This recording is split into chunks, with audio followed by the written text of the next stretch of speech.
In the Keystone State, Representative Jared Solomon is leading the way in Pennsylvania to term limits members of Congress. Representative Solomon has filed House Resolution 183 this week. Hi, I'm Holly Robichaud, and this is breaking news on term limits.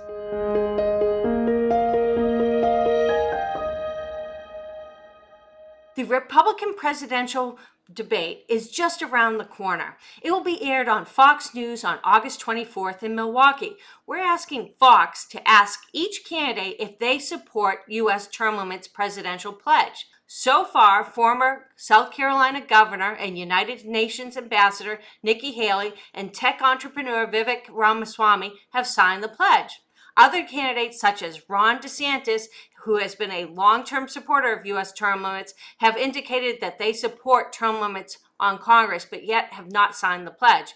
We're urging all of these candidates from both political parties to sign the U.S. term limits presidential pledge.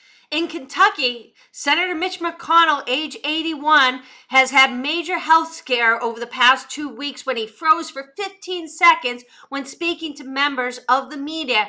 He was recently at the Fancy Farm Picnic, an annual Kentucky political event, was drowned out with booze, chants of retire, ditch Mitch, and shame on you.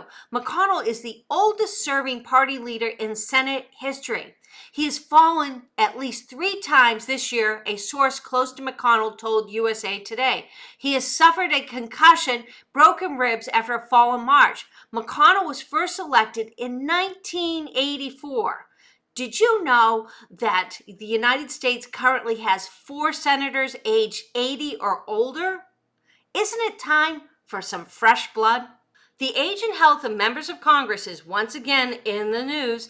California Senator Dianne Feinstein, first elected in 1992, now age 89, was caught on camera unaware of a piece of legislation she was voting on and was told how to vote by an aide. She's now been hospitalized again.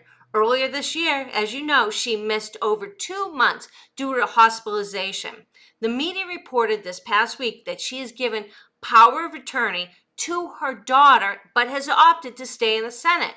Giving someone power of attorney is generally done when someone is experiencing a decline in health to the extent that they can't properly function.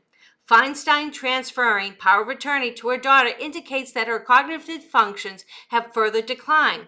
This is not the first instance of her cognitive skills being questioned. Politico reported an aide is always with her because she doesn't recognize her Senate colleagues anymore. In fact, she has to have someone with her on telling her how to vote pretty much all the time. In Mississippi, primary elections were held on August 8th. It was a great night for term limits. 13 signers of the U.S. term limits pledge for state legislative candidates won election unopposed. 11 more advanced to the November general election, winning their party's nomination. These victories are added to those we've already saw earlier this year in Virginia and New Jersey. We're on the move. Now for a follow-up on a previous corrupt politician of the week. The New York Times reports that New Jersey Senator Robert Menendez is under investigation by the Justice Department for the second time in less than a decade.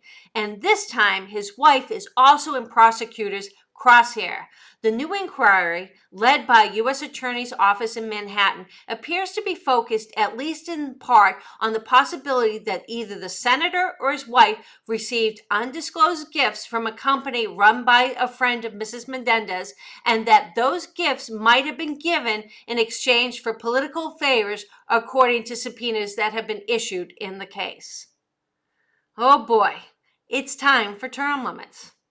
Things are very busy out in North Dakota. As I mentioned last week, Retire Congress North Dakota is gathering signatures to put a constitutional amendment on the ballot that would prohibit anyone aged 80 or older from being elected to Congress from North Dakota. The proposed amendment, if passed, would not impact any current North Dakota congressional office holders eligible for re-election in 2024.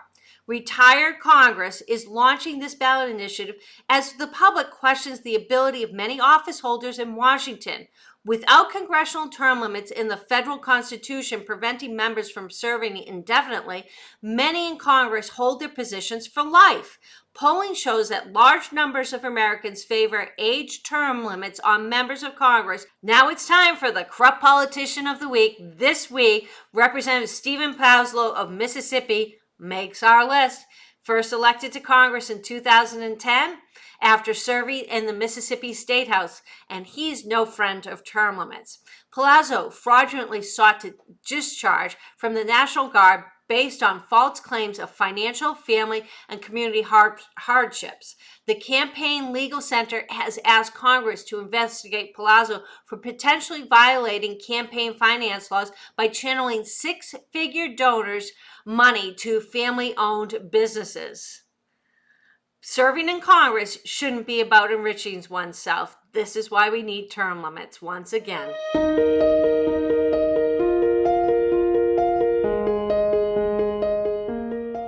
Today we're joined by Taffy Howard, who is our South Dakota chair. We're so excited about having her on board and so glad that she could make time to talk with us about the importance of term limits. Good morning. How are you, Taffy? Good morning, Holly. I'm doing great. Great. So why did you get involved with term limits?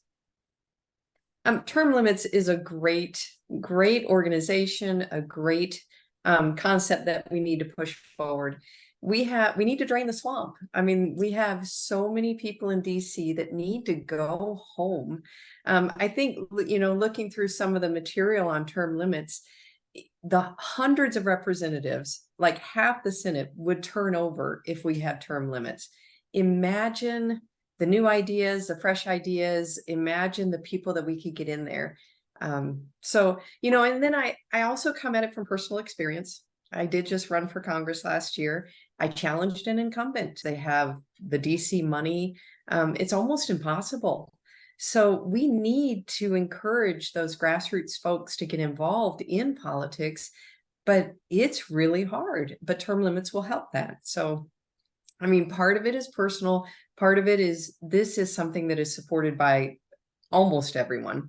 I think over 82% of the population supports term limits. Correct me if I'm wrong.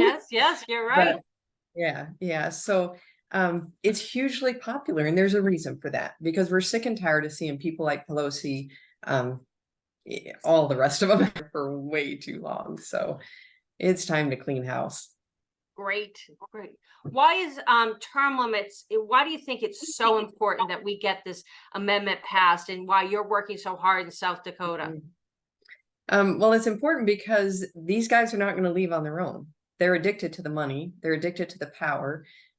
So we have to do this. The people have to rise up and say enough is enough. You were not meant to be career politicians. Our founding fathers never intended for this to be a career. And yet we have people, I mean, they literally come out of college wanting to go into politics, wanting to run for office, and wanting that to be their career. They don't go into the real world. They don't start businesses. They don't contribute to our economy. So it's time we take the reins into our own hands and we send them packing. All right. I couldn't agree with you more. So how do people in South Dakota feel about term limits? Overwhelmingly, they support it. Overwhelmingly. I mean, like I said earlier, 82% of the population of the country, I think over 82% supports it. In South Dakota, I would definitely say that's higher. But the people overwhelmingly support this. So it was an easy thing to get involved in because it is so wanted here. Great. Well, I want to thank you for all the work that you're doing. You've been a terrific state chair, and you're really helping us move the issue forward in South Dakota. So thank you for joining us today. Thank you, Holly. Thanks for having me, and thank you for all you're doing. Thank you. Talk to you soon.